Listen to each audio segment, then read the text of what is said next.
Buenas noches. Son las 6:05 p.m. Yo quisiera saber si la senadora Paloma ya está conectada. Ya se va a conectar, doctor. Ya se está Bueno, conectando. Bueno, muy bien, gracias. La senadora ya se encuentra en línea. Bueno, muy bien. Entonces, siendo las 6:05 en punto, vamos a dar inicio a nuestra reunión programada para el día 8 de marzo a las 6 de la tarde con una invitada que es la doctora Paloma Valencia. Y el nombre de la reunión se ha denominado Paloma, mi propuesta al Senado. Paloma Valencia, senadora, abogada, filósofa y especialista en economía. Y tenemos como moderador al doctor David Vázquez Aguab, muy conocido por todos los del grupo. Paloma Valencia es abogada, filósofa y especialista en economía de la Universidad de los Andes y magíster en escritura creativa de la Universidad de Nueva York. Ha sido senadora de la República en los periodos 2014-2018 y 2018-2022.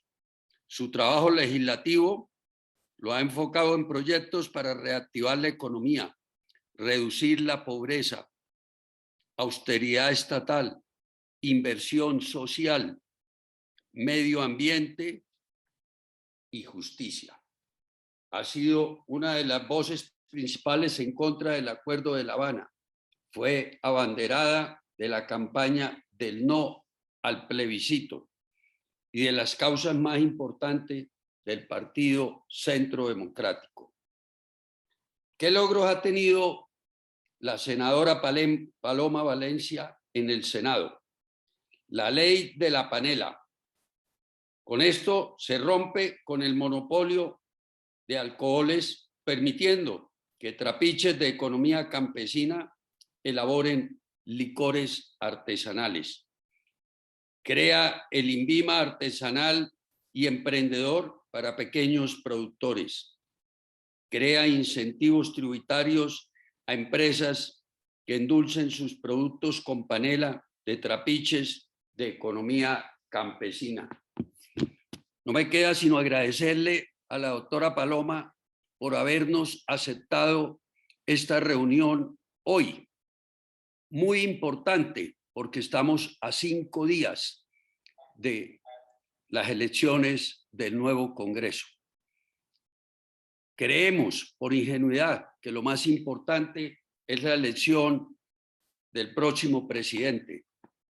Pero si nosotros no tenemos un Congreso, Senado y Cámara, con personas de altísimo nivel que entiendan los proyectos de beneficio para el país, no para las personas, para con esto o aprobarlos o negarlos, pues creo que esta es la importancia de la reunión del día de hoy, de poder oír a una persona con la grande experiencia que tiene y nos lo ha demostrado en estos 8 años que lleva como senadora, y ahora el domingo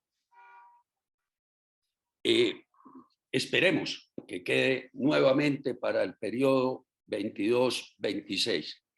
Muchas gracias, Paloma, por habernos aceptado, y le cedo la palabra a nuestro gran amigo y compañero, el doctor David Vázquez, para que haga una introducción y nos cuente cómo va a ser la mecánica de la reunión de hoy. Tenemos hasta las 8 de la noche y si nos prolongamos y la doctora Paloma tiene tiempo porque hay preguntas o comentarios, pues... Doctor Jorge, vea, yo antes de todo le quiero contar que no tenemos tanto tiempo porque Listo. mi avión sale a las 7:30. Entonces, pues esa es la hora máxima. Listo, no te preocupes. Por eso, David, entonces vamos a manejar este tiempito que tenemos de la reunión. Muchas gracias por el comentario. Bueno, buenas tardes a todos y muy buenas tardes a la senadora Paloma Valencia. Como ella lo ha mencionado, tenemos entonces 1 hora y 20 minutos. Si le parece, vamos entonces primero a que usted nos haga una presentación. Le quiero preguntar si va a usar diapositivas o solo va a ser verbal. Verbal. Ok. Más o menos, ¿cuánto puede durar eso, senadora? Pues usted me dirá cuánto quiere. Yo lo puedo ajustar, yo creo que a unos 30, 35 minutos. Listo. 30, 35 minutos y después vamos a hacer una sesión de preguntas, de comentarios, de aportes de los diferentes participantes. Entonces, sin más preámbulo, le agradezco muchísimo que usted haya estado con nosotros. Le agradezco a María Paula que hizo el puente. A ustedes la hemos visto en la Academia Nacional de Medicina. Muchos de este grupo somos médicos, algunos somos académicos, pero yo también la he visto en plaza pública. Específicamente la vi en Aguachica, Cesar, con el doctor Álvaro Uribe hace unos años en una tarde caliente y efervescente, y la verdad siempre me ha impresionado la sinceridad, la espontaneidad y el carácter manejado de una manera muy, muy prudente y muy femenina. Y entre otras le agradecemos porque hoy es el Día Internacional de la Mujer y queríamos tener una mujer líder en nuestra tertulia de hoy. Mil gracias, Paloma, y entonces adelante con su presentación. Por favor, micrófono. Bueno, primero agradecerle al doctor Jorge por su gentil invitación y al doctor David por su presentación. Muchas gracias a todos los que están asistiendo a este conversatorio hoy. Yo quiero arrancar diciendo pues que todos tenemos muy claro cuáles son las preocupaciones que hoy tenemos frente a Colombia, las amenazas del populismo que nos están acechando eh, y el enorme riesgo que tenemos de que el país caiga por un abismo del cual puede ser muy difícil devolvernos. Pero yo no quiero extenderme en eso, porque creo que todos los que estamos aquí sabemos perfectamente cuáles son los riesgos, cuáles son los problemas y lo que esto sí puede significar a mediano y corto plazo. Creo que la pregunta que nos debemos hacer es otra, y es, ¿por qué el discurso populista ha logrado crecer tanto en el país? ¿Qué es lo que está pasando para que ese discurso populista, que ha existido siempre, porque no es nada nuevo, hoy esté penetrando en los colombianos? ¿Y por qué tenemos la percepción de que muchos colombianos hoy no se sienten representados por las ideas que nosotros defendemos? Porque yo creo que lo importante de la política es uno identificar qué es lo que está pasando para poder enmendar, para poder seducir, para poder convocar. Y les diría que yo en la política creo mucho en el poema de Benedetti, de La culpa es de uno cuando no enamora. Entonces yo creo que uno tiene que preguntarse por qué no estamos enamorando al pueblo colombiano. ¿Qué es lo que nosotros no estamos viendo? ¿Qué es lo que debiéramos estar viendo? Que hoy no estamos observando y que nos hace sentir, o que hace sentir a la población que hay otros discursos que los representan mejor. Y yo diría, y permítanme aquí aventurar una hipótesis, que yo creo que nosotros hemos venido descuidando temas que son muy sensibles y muy importantes para la sociedad. Y las hemos venido descuidando de una manera sistemática. No me refiero a un sector político, me refiero a una sociedad como todo. Es decir, una sociedad que no está muy consciente de los problemas que tienen que enfrentar quienes tienen menos ingresos en este país y no se está poniendo en el lugar de esos ciudadanos para proponerles alternativas que les ofrezcan realmente una visión de futuro posible. Y yo quiero invitar a todos los que están aquí sentados hoy conmigo a que se sitúen en la persona de un muchacho de 16 años, en cualquier barrio marginal de cualquier ciudad capital de Colombia, y que miren hacia adelante su futuro. ¿Y qué ven hacia adelante? Y yo creo que todos vemos que hay una brecha muy grande en torno a lo que un joven de este país puede aspirar o lo que puede pensar que es posible. Las únicas ofertas reales que se le concretan son las de los grupos ilegales que lo invitan a bandas criminales, a combos y cosas por el estilo. Y yo diría que ahí viene nuestro primer pecado. Y entiéndanmelo así. Hay un chiste que es muy bueno, que me parece que explica muy bien lo que les quiero decir. Y es, le preguntan a un señor, ¿usted cómo se llama? Dice, yo me llamo Pepe Pedro Pepe Pérez. Dice, ¿cómo? Pepe Pedro Pepe Pérez. Y le dicen, ¿cómo así? ¿Por qué se llama Pepe Pedro Pepe Pérez? Dice, no, porque mi papá era tartamudo. Entonces el señor, ah, pues sí, obvio, claro.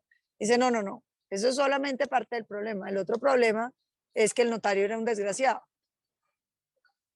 Y entonces, fíjese que es que las culpas no son solo individuales, las culpas son colectivas. Porque yo quiero hacer una reflexión sobre ese muchacho de 16 años en un barrio marginal de Colombia que no ve, que ve para adelante y no ve alternativas y no las ve porque después de 12 años de educación que le hemos suministrado, no sabe leer bien, no sabe escribir bien, no tiene habilidades matemáticas ni siquiera básicas. ¿Para qué hablamos de avanzadas? Es un muchacho que después de 12 años de educación no tiene realmente un oficio, no tiene nada que dedicarse. Ese título después de 12 años no le sirve para nada. Y ahí viene la primera cosa, claro, FECODE tiene secuestrada la educación pública y eso es evidente. Un sindicato de izquierda que lo único que le importan son las condiciones de los maestros, que poco se preocupa por lo que le puede estar pasando, puede estar viviendo el ciudadano colombiano y los jóvenes. La izquierda dice que le importa mucho la juventud colombiana, pero la tiene en sus manos y no hace nada por ello. Uno mira la educación pública y tiene 30 puntos menos en promedio que la educación privada. Es decir, cada vez hay una brecha más grande entre la educación privada y la educación pública. Y nosotros no hemos hecho nada. Tan poquito nos importa a los colombianos la educación que permitimos que la educación pública cerrara sus puertas para los niños colombianos durante 2 años. 2 años estuvieron desescolarizados los niños de la educación pública, a sabiendas del daño psicológico, a sabiendas de la dificultad que para las familias más vulnerables significa tener un niño que no se puede dejar con nadie, que tienen que ir a trabajar y que nadie lo cuida, a sabiendas de que los niños de la educación pública son los que más necesitan educación. Entonces, los niños del sector privado sí tuvieron educación, los niños del sector público no. Y la primera pregunta que uno se hace es, ¿por qué la sociedad colombiana lo permitió? Y a nadie le importa. Yo les cuento una cosa, yo pongo un Twitter que dice Petro populista y tengo 1500 retweets. Sin embargo, pongo un tweet que dice, llevamos 270 días sin presencialidad para los niños del sistema público y tengo 5. Son cosas que lo hacen a uno pensar que realmente nosotros estamos fallando en unos temas que se refieren a la construcción de un ideario, de un futuro, de uno poder mirar hacia el futuro con optimismo y sentir que hay algo para uno en el adelante. Nosotros no podemos dejar que la izquierda secuestre la educación. Y nosotros tenemos que ponernos la camiseta por la educación pública y lograr realmente que la gente pueda tener una educación de calidad. ¿Cómo logramos eso? Con el bono escolar. ¿Qué es el bono escolar? Es la facultad de que el Estado, en vez de decidir subsidiar la oferta, subsidie la demanda. ¿Qué quiere decir esto? Que en vez de uno tener cupos en los colegios y que la gente quede obligada a estar en un colegio público, uno le diga al ciudadano, usted tiene la posibilidad de escoger a qué colegio se va a ir. Si quiere pública, va a pública, o si quiere privado, va a privado y el Estado se lo paga. Eso funciona con un sistema de vouchers educativos, con unos convenios que se hacen con los colegios que garantizan pues no solamente los precios que se van a pagar, sino la cantidad de cupos y la calidad de las instalaciones donde va a estar la persona. Ese voucher educativo empodera al padre de familia, que hoy está prácticamente secuestrado en la educación pública, porque si a usted no le gusta la educación pública, usted no tiene cómo salirse, a menos de que tenga plata para pagar. Tiene que estar en ese colegio hasta que alguien, de pronto un político, le ayude a conseguirse un cupo en otro colegio, y no es que usted lo pueda escoger, es que le asignan otro colegio y usted no tiene nada que exigir. Y si los profesores son malos y si usted siente que el niño no está aprendiendo nada, le toca aguantarse. Yo creo que nosotros tenemos que elevar realmente la educación a un derecho, y un derecho es algo donde uno puede exigir y puede exigir calidad. Si el Estado está poniendo la plata, que la ponga en las manos de los ciudadanos, para que el ciudadano pueda comprar la mejor educación que pueda y que le permita el talento, la determinación de ese niño. Yo creo que esta es una primera aproximación. La segunda, nosotros tenemos que volver obligatoria la evaluación de profesores. Nosotros no podemos seguir teniendo unos profesores mediocres que saben muchas cosas pero que no enseñan nada. Nosotros tenemos que evaluar a los profesores de acuerdo a lo que le enseñen a sus estudiantes. Es decir, al final del año, el Estado hace las pruebas saber y entonces el profesor de matemáticas que obtiene notas sobresalientes, sus estudiantes obtienen notas sobresalientes, él debe tener los derechos de promoción, de educación adicional. Pero quien tiene resultados deficientes, pues tiene que entrar a prueba. Y si sigue teniéndolos en el siguiente semestre, hay que sacarlo, porque uno no puede privilegiar la estabilidad laboral sobre la calidad de educación de los jóvenes colombianos. Tercero, una educación pertinente y una educación con identidad. Uno de los grandes problemas que tiene este país, y ustedes lo compartirán conmigo, es la imposibilidad de generar un sueño colectivo, porque básicamente todos tenemos una idea de Colombia muy disímil y muy distinta, y sobre todo muy poco apego, muy poco amor por el entorno en el que estamos. Nosotros necesitamos que la gente vuelva a sentirse cercana, vuelva a sentirse contenta, vuelva a sentir que pertenece a algo, que hace parte de algo. La educación no puede ser diseñada desde Bogotá con una medida de qué es lo que se necesita para todos iguales. Uno debe tener una educación que recoge los elementos identitarios de cada región, que permite que la gente se sienta de donde es, que conozca el lugar de donde es, que conozca su sistema productivo, que entienda lo que es un sistema productivo, que lo quiera. Mire, hay una cifra que a mí me llama mucho la atención, y es que antesito de la pandemia, la Andy Cali hizo una encuesta, precisamente a estos muchachos de 16 años, 17 años, en los barrios marginales de Cali, y les preguntaron, vea, deme el nombre de alguna empresa que esté aquí en Cali o que esté en el Valle del Cauca, y sorpréndanse, como el 2 o 3% pudieron contestar uno o dos nombres. Nadie conocía el sistema productivo. Y entonces a uno no le tiene que luego sorprender que la gente durante el paro tuviera tal sevicia contra el sistema productivo, porque no lo identifican como propio, no lo conocen, no lo quieren. La educación tiene que empezar a generar esa cercanía de lo que se produce con lo que se puede producir, y sobre todo para que la gente se sienta que pertenece a algo, que eso en muchos sentidos le corresponde. Y al mismo tiempo yo diría que nosotros necesitamos una educación pertinente, una educación que le sirva a la gente.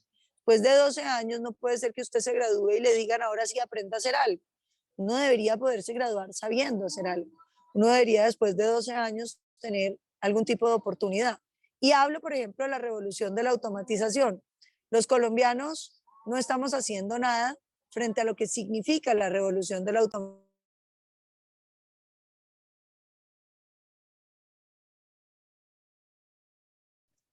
Doctora, se le cerró el micrófono. Quedamos sin audio.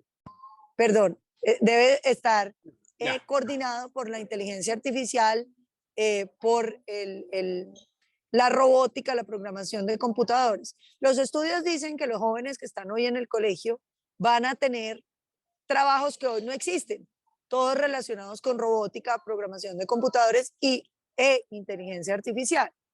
Y yo pregunto, ¿qué estamos haciendo los colombianos para ir orientando nuestra juventud a lo que va a ocurrir en el mundo? Y la respuesta es nada.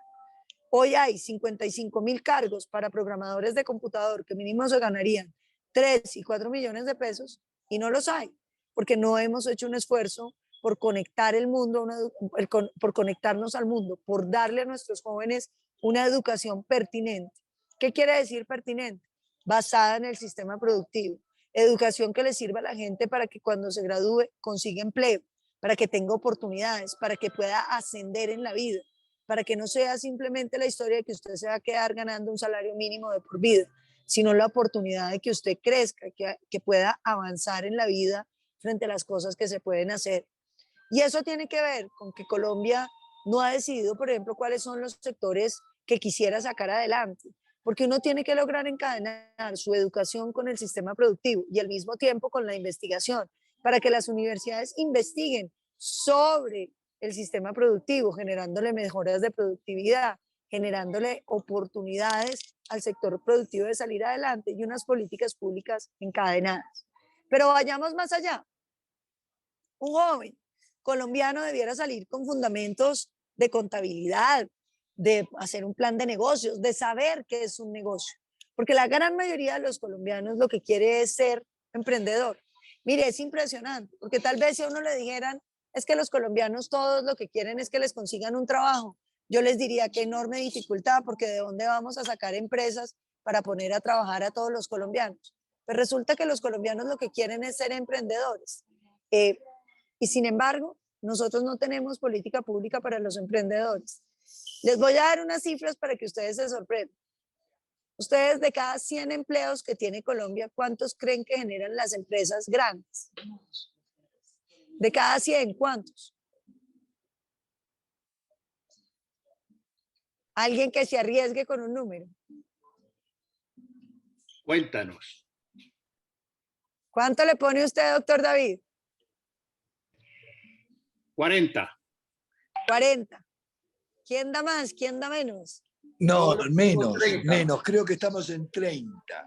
Yo le pongo 30. 30. Lo Sí, mismo que 30. Alejandro, 30. Bueno, ¿sabe cuántos? 4. Uf, 4. 4. 4 nada más. 4 nada más. Es impresionante. Es lo mismo que casi que genera el Estado colombiano. El resto del empleo de este país depende de MIPYMES. Pequeñas, medianas y microempresas y micronegocios. Pero sorpréndanse, porque esta es la segunda cifra que yo creo que uno lo deja espeluznado. De esas MIPYMES, el 75% están en la informalidad.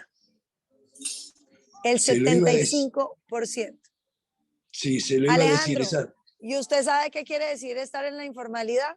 Sí, totalmente, Que el totalmente. Estado no lo ve. Nada. Que el Estado no lo ve, que para usted no hay políticas públicas, que para usted no hay crédito, no hay posibilidades de crecimiento económico, no hay nada. Y les voy a poner un ejemplo para que ustedes me entiendan y vean la gravedad de lo que yo les estoy contando. Y es que durante la pandemia se quebraron 510,000 micronegocios. Estamos hablando de 510,000 familias colombianas que perdieron durante la pandemia lo que vivían.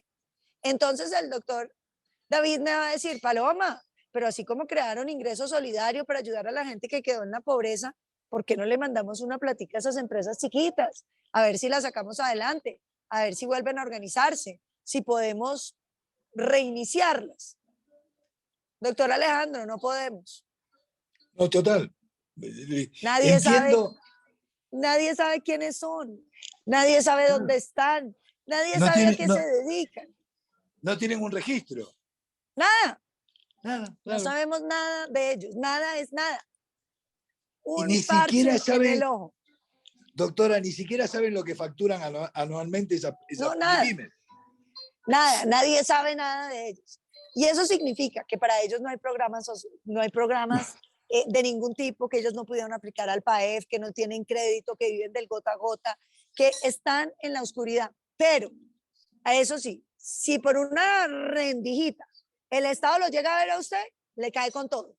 Que la DIAN, que la UGPP, que la CAR, que la policía, que la alcaldía, que el impuesto de timbre, todos los impuestos, todos los trámites que uno se imagine. Entonces, si uno se pone a pensar qué es lo que le pasa al sistema productivo colombiano, es que tiene excluida la gran parte de su empresariado, de su capacidad productiva. Y mire esta cifra tan interesante. Cuando usted mira una encuesta que hizo hace un par de meses la Cámara de Comercio de Bogotá, le preguntaron a los empresarios con registro y sin registro, formales e informales. ¿Usted es emprendedor? 95% dijo, yo soy emprendedor. 95% dijo, yo soy emprendedor. ¿Usted es empresario? La mayoría sí. La mayoría no. Ellos mismos se sienten excluidos. Y yo creo que ahí es donde nosotros estamos dejando de ver algo muy importante. La primera línea para la defensa del sistema productivo es ese empresariado pequeño de Colombia. que es el que se nutre del sistema de mercado, que es el que depende del sistema de mercado, pero que hoy no se siente parte de él. Él no hace parte del club de los empresarios, él no se siente parte de quienes producen. Cuando dicen que van a expropiar empresas o que está en peligro el sistema económico, ese empresario no se siente amenazado porque él no hace parte de ese club, porque hemos construido un Estado que se ha dedicado a excluir de manera sistemática a todo el mundo. Ustedes dirán, ¿y por qué no se vuelven formales? ¿Sabe por qué? Porque ser formal implica 25 trámites que valen entre el 32 y el 47% de las utilidades brutas de un negocio. ¿Eso qué significa? Pues significa que usted tiene que gastarse casi la mitad de lo que ha producido para volverse formal. Y el doctor Rodolfo me dirá, bueno, pero una vez usted se vuelve formal, ¿a qué beneficios accede? Una vez usted se vuelve formal, puede pagar impuestos. Entonces, ¿qué sentido tiene? Nosotros tenemos que pensar en cómo sacamos adelante esos pequeños negocios y cómo volvemos esos pequeños negocios realmente la primera línea de defensa del sistema productivo colombiano. A veces pasa que la gente ve los problemas de Colombia y lo que ve es un nudo gordiano, un nudo gigantesco. Y la izquierda les dicen, para resolver este nudo no hay nada que hacer, hay que ir y cortarlo por la mitad. Y usted pierde la cuerda y todo lo que había hecho. ¿Qué hay que hacer? Hay que empezar a desenvolver un ladito para que esos laditos nos permitan desenredar más nudos más adelante. ¿Cuáles son los dos laditos que yo creo que nosotros tenemos que desenredar? El primero, el que se refiere a la educación, para generar perspectiva en torno a que los jóvenes colombianos vean el futuro con optimismo, en torno a que la gente sienta que hay oportunidades y que todos, según su empeño, su dedicación, van a poder salir adelante. Lo segundo, sacar adelante los micronegocios de este país, que son la fuerza productiva más importante y de las cuales depende el empleo de este país. Nosotros debiéramos tener créditos blancos, garantías del Estado para todos los micronegocios, créditos directos para los micronegocios colombianos. Nosotros debiéramos estar trabajando por ese sector productivo que es el que le genera el empleo y el bienestar a la sociedad colombiana. Pero resulta que lo tenemos por fuera. Ustedes dirán, ¿y qué se le ocurre, Paloma, que hagamos con eso? Mire, si ser formal es estar parado aquí en la punta de esta botella, usted no le puede decir al empresario que por aquí viene caminando que se suba acá en un salto mortal y quede aquí parado. ¿Qué hay que hacerle? Una pequeña escalera para que pueda subir. Esa pequeña escalera la he denominado yo la escalera de la formalidad, la escalera de la formalización, que cada trámite sea del tamaño de cada negocio. Les cuento una anécdota. Hace unos años estaba recorriendo yo el departamento del Tolima, viene una campesina y me dice, Paloma, quiero que pruebes una mermelada que estoy haciendo. Es una mermelada de mora, la más rica del mundo, la pruebo, le digo, esto está impresionante, ¿cuánto vale? Me dice 5.000 pesos, le dije, no. Vos con esta calidad de producto, en este precio, la vas a sacar del estadio, ¿en qué supermercados la estás vendiendo? Y me contesta, no, en ninguno. Digo, ¿y por qué no estás en supermercados? Porque no tengo INVIMA. ¿Y por qué no sacas el INVIMA? Porque me vale 2,5 millones o 3 millones de pesos por sabor de mermelada y no tengo cómo pagarlo con mi mermelada de 5.000 porque entre otros la campesina vive con menos de un salario mínimo al mes y tiene una casa que no tiene piso de material, sino en tierra. Entonces uno se pregunta, ¿para quién son esas normas? ¿A quién benefician esas normas? ¿Y por qué excluimos a los colombianos de la posibilidad de participar? ¿Qué hice yo? Saqué el INVIMA artesanal y emprendedor, un INVIMA con 1/5 de requisitos, 1/5 de costo, para que el pequeño campesino, el pequeño empresario puedan sacar su INVIMA y puedan participar en el mercado. Porque yo hoy tengo una obsesión y es que nosotros logremos que los colombianos participen en la economía. Cuando uno habla de la defensa del sistema productivo colombiano, lo que tiene que hablar es que va a defender el sistema productivo, pero donde quepa todo el mundo, no solamente para los grandes, no solamente para las grandes empresas. Uno tiene que tener una regulación que reconozca las posibilidades productivas de nuestro país y que se comprometa en ayudar a esos pequeños empresarios a empezar a salir adelante y avanzar en la consolidación de lo que puede ser una política social que realmente genere bienestar para los colombianos. Y continúo con lo siguiente. Mire, yo creo que es demasiado importante que los colombianos entendamos lo siguiente. Uno no puede defender un sistema de mercado al que la ciudadanía siente que no le está ayudando.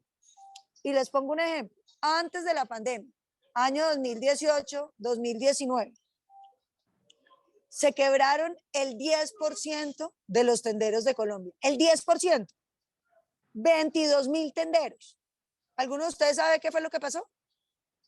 De uno y justo y bueno, Exactamente, doctor low Alejandro, cost. usted, los hard discount que llaman. Claro, Y entonces los low cost. usted dirá, ah, pero maravilloso, porque es que la competencia, ¿cuál competencia? Si lo que hay es un negocio financiero donde arrodillan a las marcas para sacarles producto por debajo de lo que valen por el volumen de la compra y lo venden por debajo del precio de mercado, quebrando a todos los competidores. ¿Y sabe a quién le importó que 22.000 tenderos se quebraran en este país? A A nadie. nadie. Ahí se vuelven ustedes a acordar del cuento del notario. Sí, mi papá era tartamudo, pero el notario era un descarado. Y sí, porque es que yo les pregunto, ¿ustedes por quién creen que votan los 22.000 tenderos que con mucho esfuerzo tenían su negocio, mantenían a su familia y vienen los hard discount y los quiebran y a nadie le importa? Entonces yo creo que ahí uno va entendiendo un poco cuáles son los dolores de los colombianos que yo siento que nosotros debemos retomar y que nosotros debemos atender. A mí me parece que uno de los problemas que estamos teniendo en este sector de la política es que ahora estamos hablando de derechas e izquierdas y nos quedamos en los conceptos de derechas e izquierdas que no le resuelven a nadie nada. Y entonces hablan de la libertad, de la democracia y de un poco de valores filosóficos muy bonitos, pero para una madre cabeza de hogar que tiene 3 niños que se están acostando con hambre no significan nada. Que para el tendero que había vivido toda su vida de la tienda que tenía en su garaje, que de pronto se encuentra con que no puede pagar los servicios públicos, no significan nada. Creo que los que estamos en este sector político tenemos que entender que la política se trata de resolverle los problemas a los colombianos y que resolver los problemas de los colombianos pasa porque entendamos las necesidades de la sociedad colombiana. Creo que nosotros nos estamos quedando con un discurso que no está recogiendo el sentir de millones de colombianos que durante la pandemia lo perdieron todo y quedaron en una situación francamente preocupante.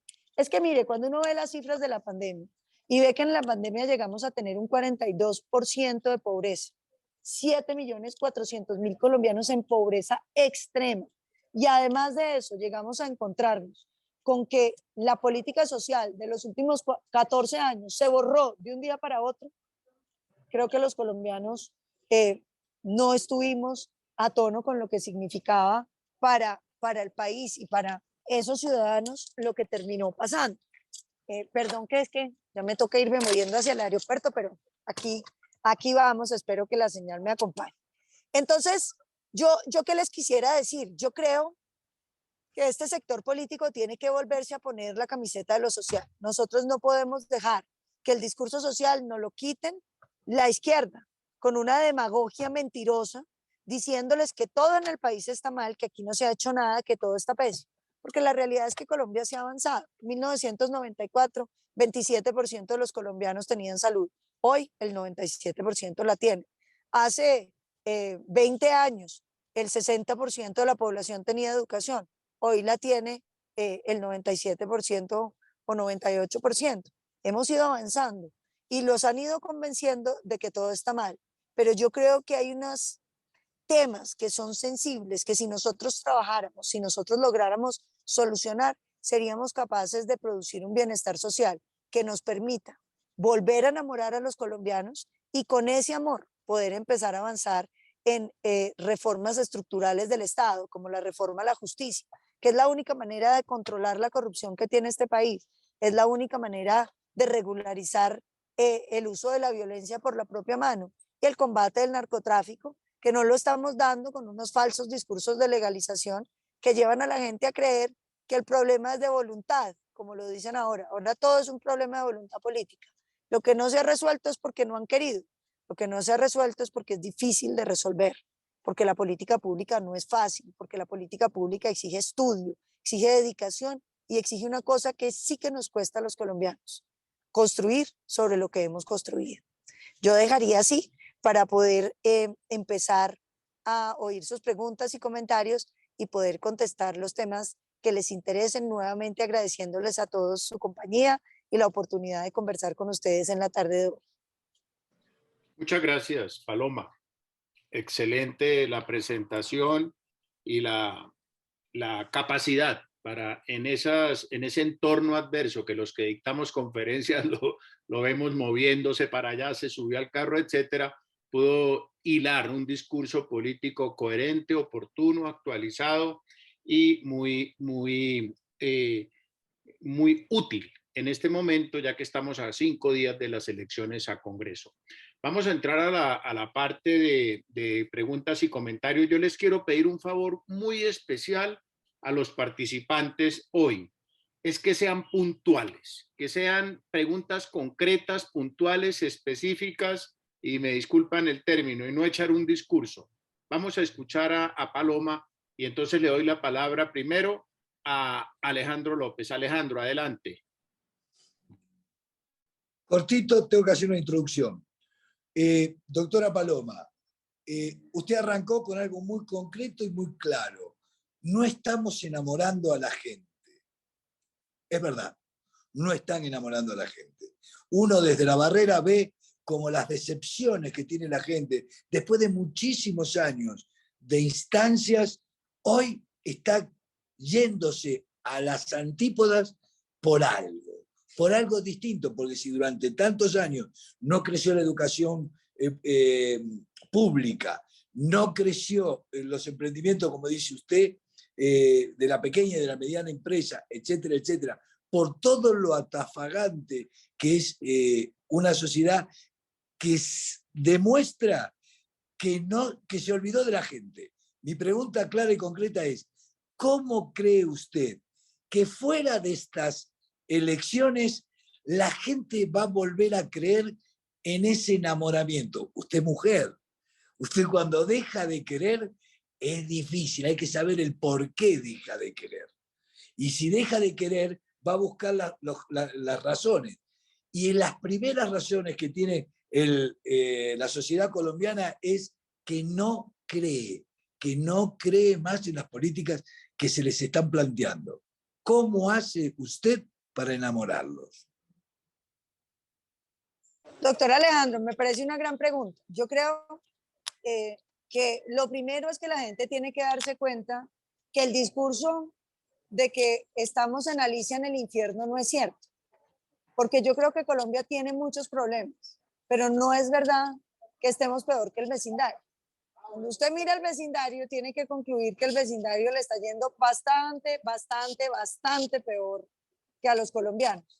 Y estoy hablando no solamente del caso de Venezuela, tan dramático en toda su situación, sino también de lo que ha venido pasando en Perú, en la misma Argentina, en Chile, donde las cosas se han ido empeorando de unas maneras francamente dramáticas. Colombia no será el país de las maravillas, pero es un país en vía de desarrollo, que va por un buen camino, que tiene una serie de problemas que se agravaron con la pandemia, pero que sobre todo necesita volver a generarle a la gente la expectativa de futuro.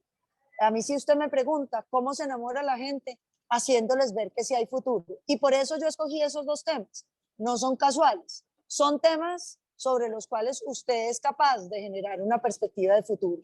Una educación buena es capaz de transformarle la vida a la gente. Un negocio que sale adelante es capaz de transformarle la vida a la gente. Son oportunidades y empleo lo que tal vez los colombianos más necesitan. De manera que si nosotros tuviéramos una agenda exigida y exigente en esos dos temas, yo creo que nosotros seríamos capaces de volverlos a enamorar.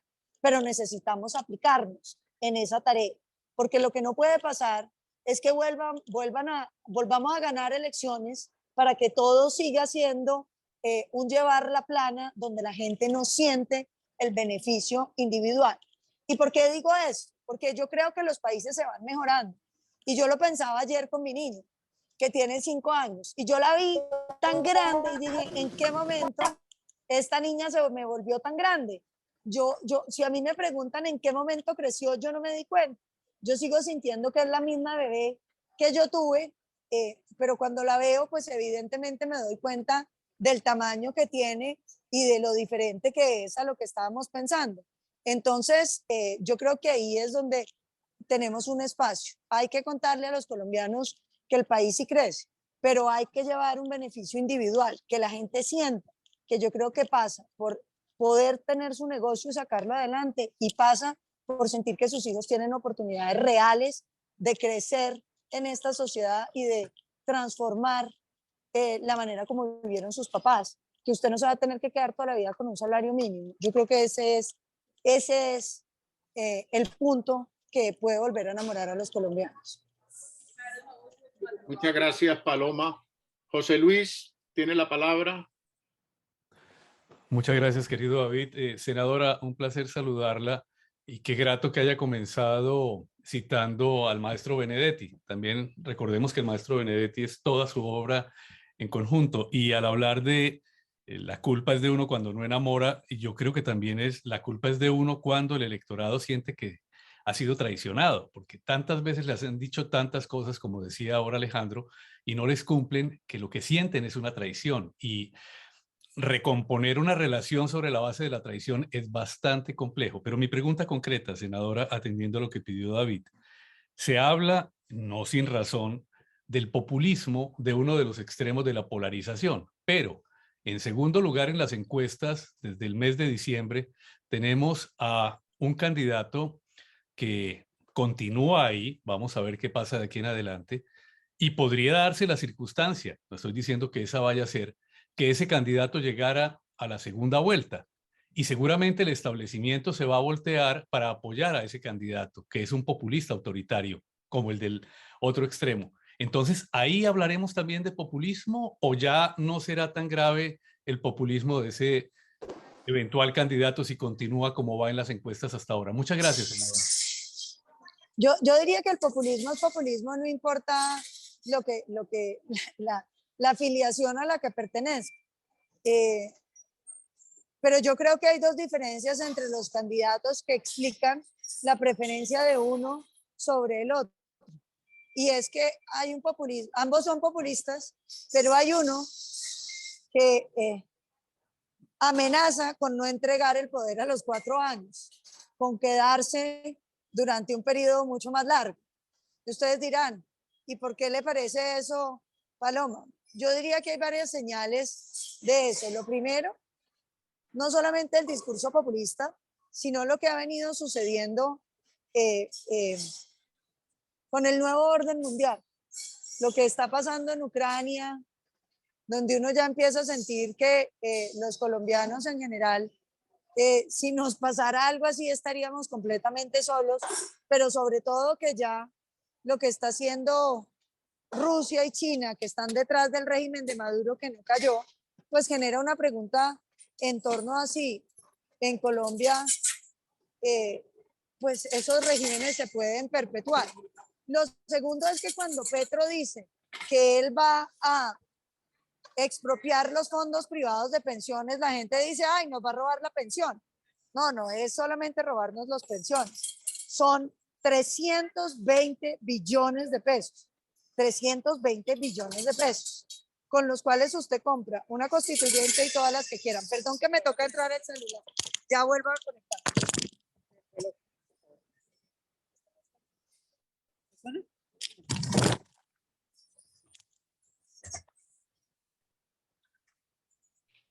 Bueno, muy bien. Estamos con Paloma Valencia hoy. David, solamente Minuto de transición. creo que no va a alcanzar a Minuto. decírselo a la senadora, pero ese discurso del tema de la polarización ya sucedió en Perú, en Chile y en Honduras, y se acusó a los 3 candidatos de que iban a hacer lo mismo de Venezuela. Muchas gracias, perdón. A ver. Entonces les decía, cuando uno le dicen que Petro quiere expropiar los fondos de pensiones con 320 billones de pesos y que además el régimen de Maduro no cae precisamente por el tema de que el régimen de Maduro no cae precisamente por el tema muy grave de que China y Rusia están detrás presionando. Y luego usted ve la gráfica de The Economist, una gráfica donde hace 20 años el mayor socio comercial de todos los países latinoamericanos era Rusia, era Estados Unidos. Y 20 años después, el año pasado, el primer socio comercial de toda Latinoamérica es China, excepción hecha de Ecuador y Colombia, usted entiende que hay una importancia geoestratégica, un interés geoestratégico sobre Colombia. Y a mí eso sí me preocupa mucho. A mí de Petro lo que me preocupa sobre todo no es lo nefastas que pueden ser las políticas de izquierda durante 4 años, es la predestinación a que eso se perpetúe mucho tiempo y termine destruyendo el país durante un periodo demasiado largo. 30 segundos si me regalas, David, perdón.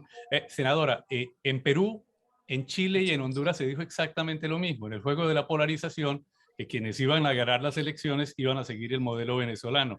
No ha sucedido ni en Perú, ni en Chile, ni en Honduras.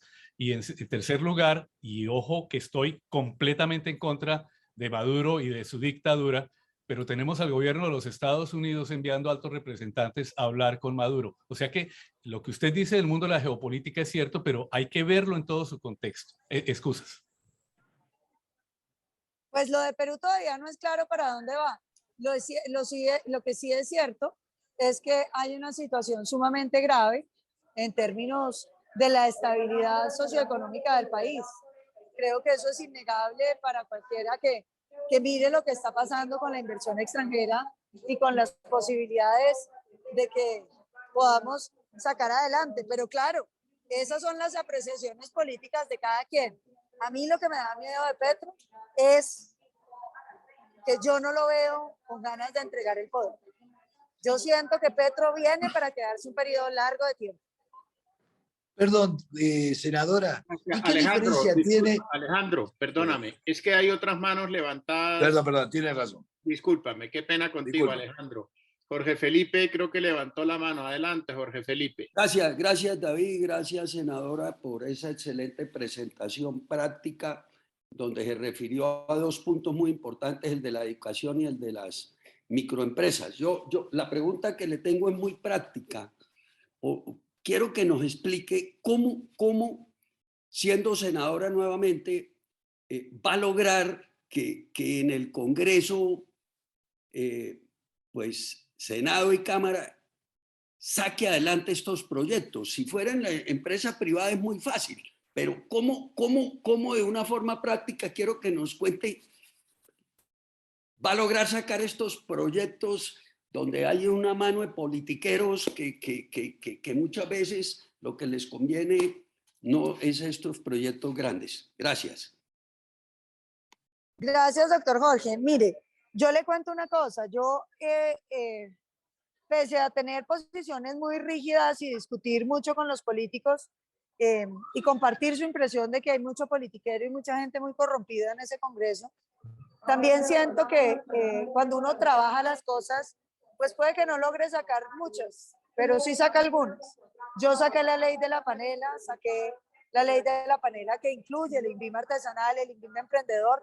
Me fue más fácil sacarlo del Congreso que lograr la reglamentación que, por ejemplo, le correspondía al INVIMA, porque el INVIMA, en cambio, sí se niega a aceptar que podamos tener menos requisitos para los campesinos. ¿Les parece que voy a matar a los colombianos dándoles cosas venenosas cuando la realidad es que el 75% de la economía colombiana se mueve por fuera de la legalidad? Yo tengo en tercer debate, es decir, en último debate, doctor Jorge, el proyecto de la escalera de la formalidad, un proyecto que lo que pretende es reducir los trámites. El gobierno, no el Congreso, el gobierno me dio concepto negativo porque les parece que uno no puede andarle reduciendo todos esos trámites a los colombianos. Sin embargo, yo no me lo voy a dejar hundir. Ahí estoy en la pelea. Y ese es, digamos, si el INVIMA artesanal fue la primera gota de arena, este es el primer ladrillo para empezar a construir una política distinta que nos permita avanzar en los temas del emprendimiento. Yo creo que ese es un tema que uno con esfuerzo lo puede sacar. Sin embargo, el segundo tema, o más bien que hablé de primero, que es el de la educación, ese sí es un tema muy difícil. Porque inmediatamente usted diga que la gente no va a quedar presa de FECODE, FECODE entra en un paro y el gobierno de turno seguramente se asusta y dice que hay que dejar así. Y por eso es que yo estoy aquí, para pedirles a ustedes que nos ayuden. Porque es que a veces la gente cree que elegir un político es suficiente y no es suficiente. Una paloma no hace verano. Uno necesita que la ciudadanía esté detrás. y que estemos todos convencidos de que llega el momento de jugárnosla, así sea con un paro contra FECODE, así sea con toda la pelea que signifique, para garantizar que la gente tenga un acceso a la educación y que esa educación tenga calidad de unas determinadas características. De lo contrario, pues el país no va a salir adelante. Yo podría venir a decirles acá cómo es de mala la izquierda, cómo nos va a ir de mal, decirles que el populismo acaba los países, pero creo que esa no es la solución. Aquí la pregunta es qué nos ponemos a hacer para volver a enamorar a la población colombiana. Yo creo que hoy Petro no nos va a ganar. Yo estoy segura de que este país aguanta todavía 4 años más. Pero también, así como estoy segura de que no ganan esta, estoy segura que si nosotros no somos capaces de hacer unas transformaciones sociales de fondo que tengan que ver con el futuro de la gente joven y que tenga que ver con la ocupación, el trabajo, el empleo de la población colombiana, nosotros en 4 años vamos a perder. Y por eso es que yo hoy quiero proponerles que nos pongamos la 10 por esos 2 temas, que los saquemos adelante, que logremos hacerlos necesarios en la agenda nacional, de manera que nosotros podamos en 4 años tener a la ciudadanía nuevamente convencida de que el camino es el Estado de Derecho, que el camino es el libre mercado y que no queremos el populismo ni el socialismo del siglo XXI que tanto daño le ha causado a las naciones que optaron por ese modelo.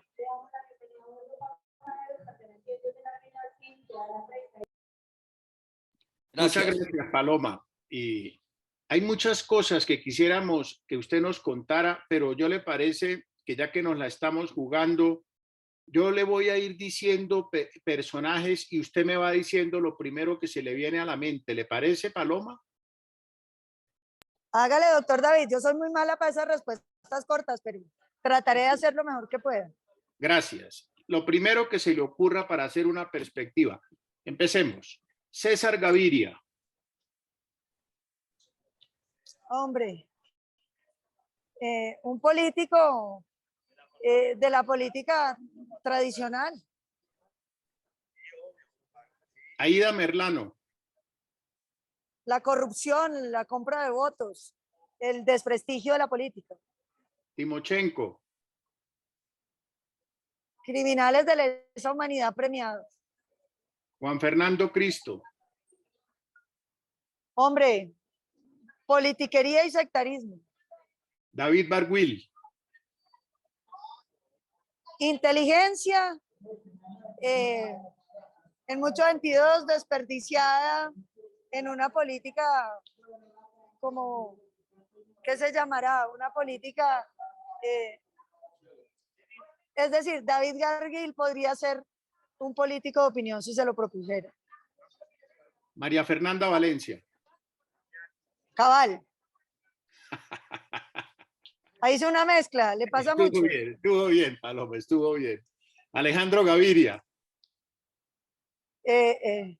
No, usted lo que me dijo es María Fernanda Valencia, me está preguntando por María Fernanda Cabal. Yo de María Fernanda diría, una mujer de mucho valor, con un discurso fuerte, pero con una, ¿cómo se llamará eso? Como que no está viendo un pedazo de la película, diría yo. De la película, sí. Ofrezco disculpas, era Cabal. Tiene razón, discúlpeme usted. Ahora sí le comento de Alejandro Gaviria. Hombre inteligente, pero muy desubicado en torno a los problemas reales de los colombianos. Parece que es un hombre muy brillante, pero con una manera de ser condescendiente con unas modas que narran mentiras sobre el país. Germán Vargas, que dicen que está sonando. Hombre, Germán Vargas a mí me parece que es una persona que no es tan buena persona, pero es muy trabajador. Y en un país donde se necesita que hagan, tiene esa enorme virtud de hacer. Gustavo Bolívar. Hombre, un político que tiene unas virtudes como escritor, pero que cree en el odio como mensaje político. Ingrid Betancourt. Una víctima que ha hecho un esfuerzo de recoger una carrera política significativa que llevaba como mujer, pero que me parece que nuevamente tiene un problema grande de desconexión con lo que está pasando en el país. Ministro de Salud, Fernando Ruiz. Hombre, yo creo que ha hecho una gran labor en la pandemia. Yo no lo conozco mucho más allá de eso, pero lo he visto como un hombre muy consagrado en ese tema. Rodolfo Hernández. Es un populista con una enorme aceptación, porque no representa el establecimiento y esta es tal vez su mayor virtud. Cree, sin embargo, que los problemas políticos son fáciles de solucionar. La política pública no es solamente de voluntad. La política pública exige un estudio y una profundidad sobre el entendimiento de los problemas que tal vez él no tiene. Marbel. Una gran cantante y ahora activista de redes. Qué bueno. Gustavo Petro. Un populista, pero sobre todo con visos antidemocráticos, porque yo creo que quien se ha alzado en armas contra una sociedad y que ha creído que la violencia se puede justificar por razones políticas es una persona que no respeta mucho la democracia. Presidente Iván Duque. Un buen hombre que ha tratado de acertar, que ha hecho un gobierno menos bueno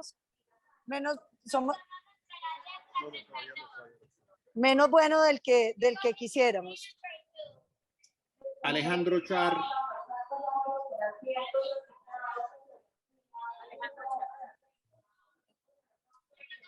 Hombre, Alejandro Char me parece que tiene unas virtudes como ejecutor, pero tiene unos cargos que lo vinculan con unos procesos de politiquería que le hacen mucho daño a la política. Andrés Pastrana. Un hombre que le sirvió bien al país y que ha tenido unas posiciones de defensa democrática en los últimos años que son destacables. El fiscal Barbosa. Yo creo que el fiscal Barbosa es un hombre inteligente, capaz, con una entidad muy difícil de manejar. Yo diría que ha cometido algunos errores, pero le veo buena voluntad en su trabajo. Piedad Córdoba.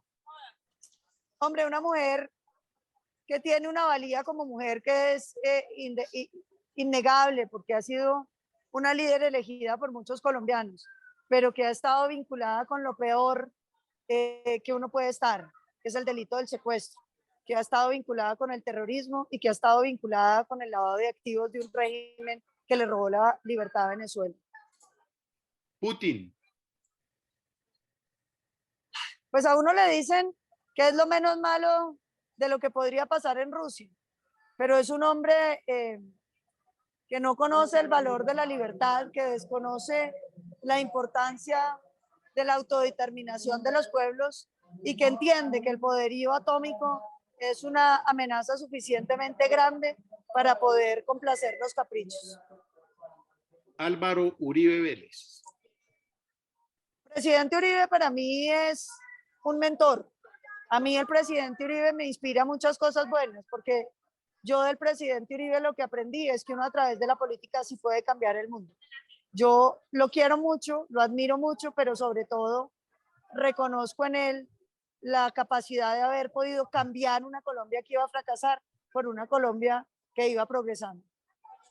El Papa Francisco. Un hombre maravilloso, con una sensibilidad social muy importante, con un mensaje ambiental que comparto y con un gran poder para volver a convocar a los católicos en torno a su iglesia. Oscar Iván Zuluaga. Un gran señor, un hombre inteligente, preparado. Sería un gran presidente para Colombia. La gente le critica que no tiene carisma. Yo digo, menos carisma, más presidente. Sergio Fajardo. Hombre, Sergio Fajardo me parece un hombre con una destacada carrera en la administración pública, pero lo veo hoy convertido en una persona sectaria que quiere convencerte que todo lo demás es malo excepto él, que el único político decente que hay en el país es él. Y yo creo que esos puestos de superioridad moral dañan mucho la política. Procuradora Margarita Cabello.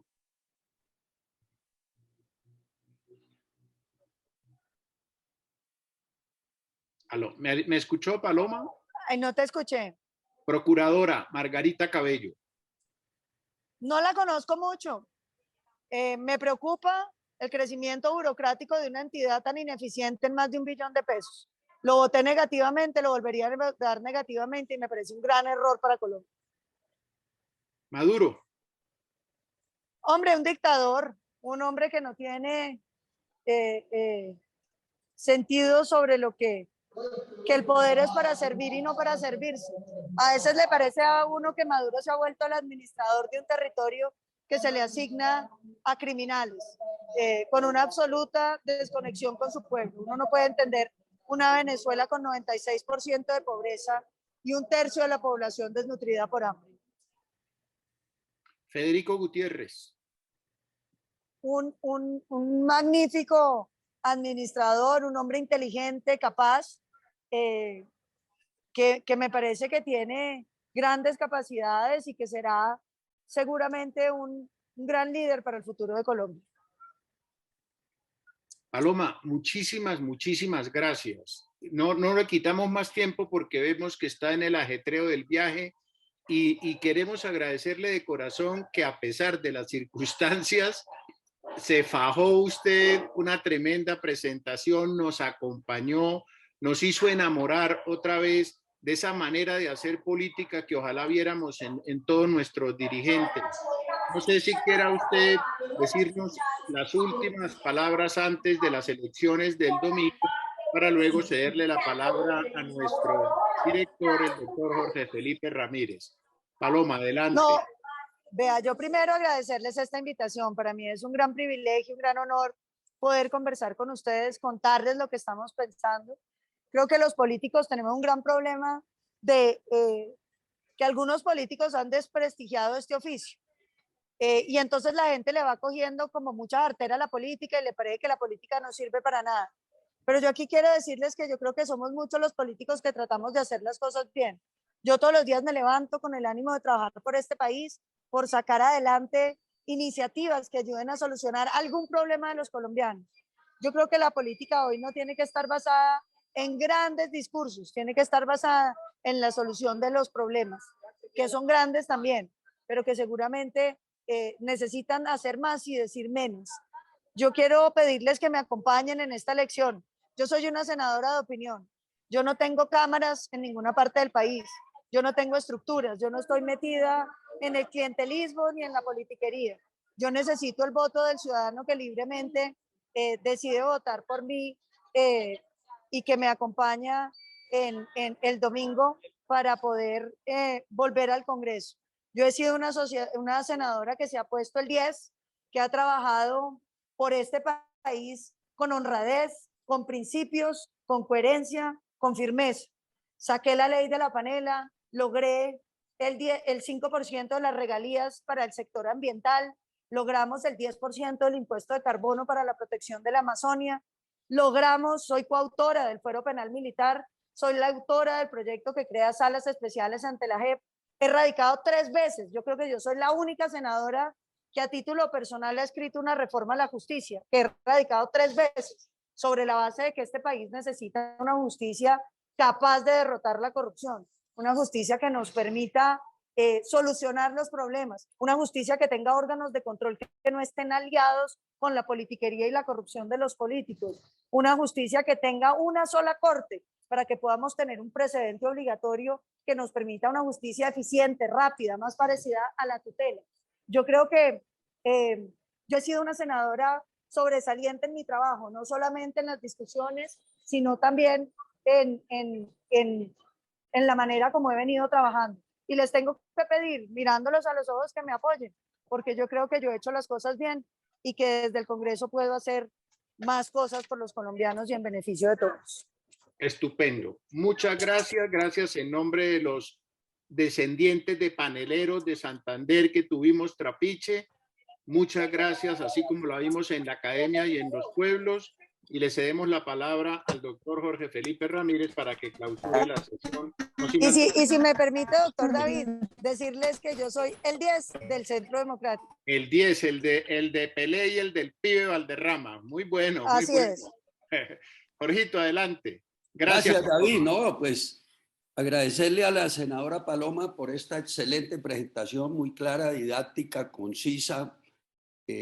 Pues eso demuestra quién es y quién seguirá siendo en el Senado de la República. Gracias, Paloma, por este tiempo. Sabemos pues la cantidad de compromisos adquiridos previamente. Estamos a 5 días de las elecciones. Yo creo que pues con los temas que nos habló hoy, todos la conocemos más y como hemos dicho, lo único que queremos y sobre todo las personas de este grupo, que votemos de una forma consciente por quienes creamos que son las personas que desde el Congreso van a poder analizar, aprobar o rechazar las diferentes reformas de las cuales usted ha planteado. Muchas gracias. Y quisiera, Cristina, si me regala la diapositiva de la próxima reunión para invitarlos, porque creo que es un tema muy interesante. ¿Sí? Cristina, ¿me estará oyendo? Si no la podemos ver ahí, pues discúlpame, aquí la tengo.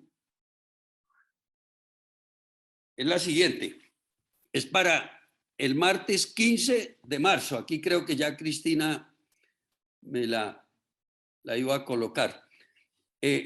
Exactamente 2 días después de las votaciones. Entonces, se denomina Colombia luego del domingo 13, ¿qué sigue? Y la invitada es la doctora Laura Wills, que es politóloga de la Universidad de los Andes, con maestrías y doctorado de Ciencia Política de la Universidad de los Andes y de Pittsburgh en Estados Unidos. Y nos va a hacer la moderación José Luis Ramírez y está programada para el martes, marzo 15 el 15 de marzo a las 6 de la tarde. Entonces va a ser muy interesante porque vamos a tener un análisis objetivo de lo que son o el nuevo Congreso de la República, Senado y Cámara, y cómo van a quedar las votaciones de esos 3 grandes grupos, que de cada uno saldrá un candidato a la presidencia para la primera vuelta. Y pues si es cierto de que el día viernes se hará oficial el lanzamiento de Germán Vargas Lleras, candidato a la presidencia por Cambio Radical, creo, si no estoy equivocado, vamos a tener 9 candidatos para la primera vuelta, que de ahí pues saldrán, y ojalá así sea, 2 para la segunda vuelta. Entonces, nuevamente, muchas gracias a todos, a la doctora Paloma, a David, a todos los asistentes. Tuvimos un buen número, 40 directamente y la gran mayoría con acompañantes, lo que dan unas 70 personas con criterio para la reunión de hoy. Y esperemos las elecciones del domingo. Ojalá todos cumplamos con ese deber como colombianos. Y el martes 13, entonces estaremos con la doctora Laura Wills y con José Luis Ramírez haciendo la moderación y con un análisis muy objetivo de lo que se va a plasmar el domingo 13 en Colombia. Gracias. No sé si alguien quiere hacer algún comentario. Tenemos tiempo de los asistentes. Si la doctora Paloma quiere decir algo final para cerrar, pues... Pues doctor Jorge, simplemente agradecerle nuevamente su gentil invitación.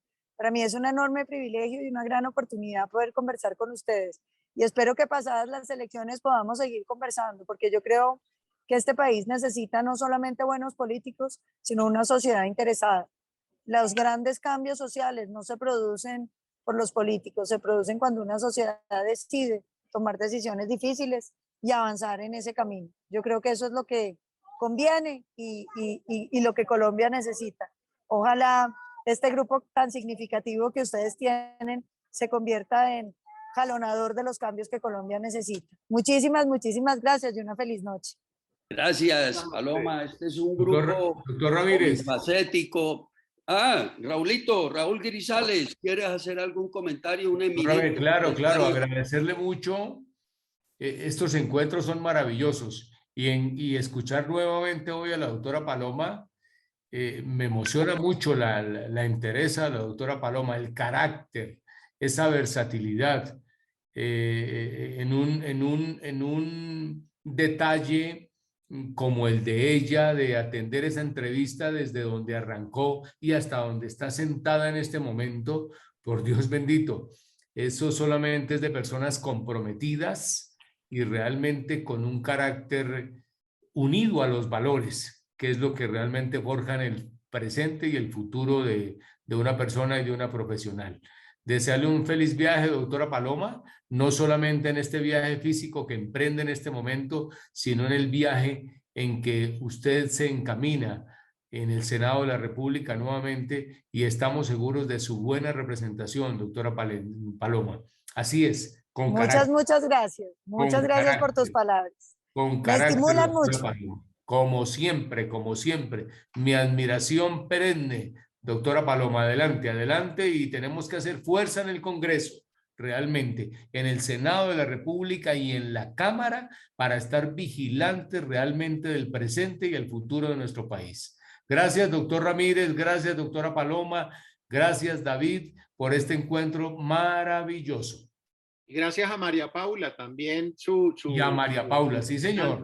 Paloma, que fue la que hizo toda la gestión tan maravillosa para que hoy saliera esto, a pesar de las circunstancias, a pedir de boca. De verdad, gracias. Y bueno. David, yo tal vez quisiera decir... dime. David, si me permites, no, que quisiera decir, agradecerle muy especialmente a la senadora Valencia, así estemos en toldas políticas distintas.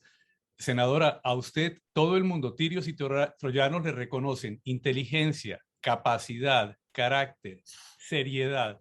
Y yo creo que eso es lo que necesita el Congreso colombiano.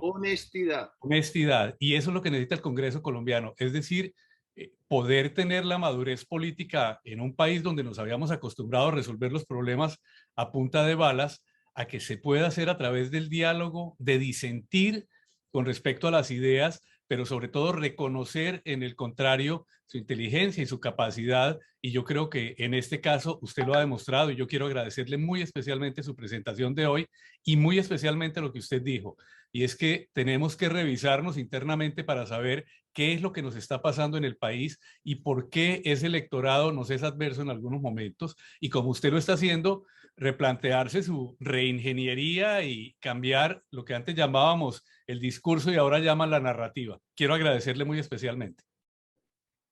Doctor José Luis, muchas gracias a usted. Muy complacida y yo también creo totalmente en la democracia. Mire, yo soy de una familia donde mi abuelo fue presidente conservador antirrojista, su hermana fue la primera ministra mujer rojista, primera gobernadora rojista, y su otro hermano era comunista. Yo entiendo que en la democracia cada uno busca el lugar de donde mejor cree que puede servirle a su país. Y entiendo que las diferencias ideológicas son eso, diferencias ideológicas que para nada alteran las personas ni sus capacidades. Creo que a Colombia le hace falta mucho el mensaje de que quienes estamos en la política no somos enemigos. Tenemos propuestas distintas sobre problemas que padecen los colombianos. Y si los colombianos empezáramos a ver más la política así, seguramente sería mucho más fácil ponernos de acuerdo en muchas soluciones para las dolencias de los colombianos que hoy no la están pasando bien. Gracias. Y su bisabuelo es de los poetas que más nos gusta desde niños, Paloma. También lo apreciamos y distinguimos mucho al maestro Guillermo Valencia, a pesar de que nunca lo conocimos, por supuesto. Gracias. Qué buena Hay una reunión. frase, doctor David, si me la permite. Claro, Maestro dale. Valencia, hablando de estas circunstancias difíciles en las que vivimos los colombianos y pensando ahorita en la importancia de cómo votar y de votar bien, decía, el problema de los problemas de los errores políticos es que no son como los errores en aritmética, donde usted puede borrar para enmendar el error. Los errores políticos obligan a sufrir las consecuencias. Que no nos pase a nosotros. Que Muchas no nos gracias, pase. Paloma. Y Muchísimas gracias a Jorge, ustedes. todos. Qué buena reunión, muy chévere y bueno, nos veremos entonces. Muchas gracias. Un gran abrazo para todos. Feliz noche.